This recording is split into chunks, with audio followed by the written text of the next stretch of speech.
La plupart d'entre nous croient que si vous organisez des élections, vous obtenez automatiquement la démocratie. Mais est-ce vrai?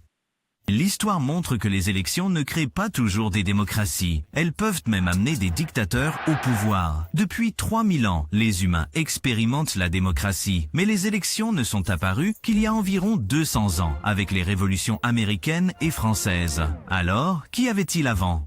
La réponse est surprenante. La loterie, ou le tirage au sort, pour utiliser le terme technique. Sur les 7000 fonctions publiques dans l'Athènes antique, seulement 100 étaient élues. Toutes les autres étaient attribuées par tirage au sort. Même si seuls les hommes libres et adultes pouvaient être sélectionnés, la gamme de tâches qui leur était confiée était impressionnante. Le système reposait sur 3 principes. Si vous sélectionnez des personnes par tirage au sort, vous obtenez des gens ordinaires au gouvernement. Si vous leur donnez du temps et des informations, ils trouvent des solutions qui fonctionnent. Et si vous le faites souvent, de plus en plus de personnes s'impliquent.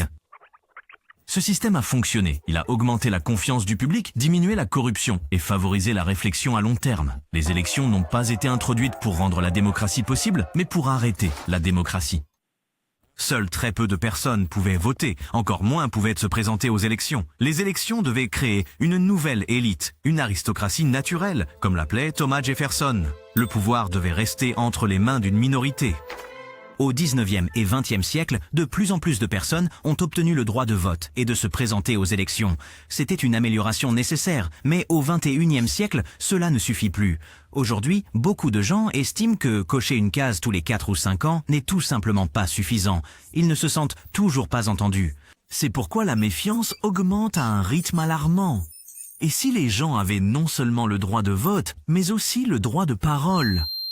Revenir à la loterie semble fou, mais nous l'utilisons déjà tous les jours. Nous appelons cela des sondages d'opinion. Le seul problème est que les sondages nous demandent ce que nous pensons quand nous ne pensons pas. Et si nous avions la chance de réfléchir et de discuter avec d'autres d'abord? Et si les politiciens écoutaient ensuite? Nous devons d'urgence démocratiser la démocratie.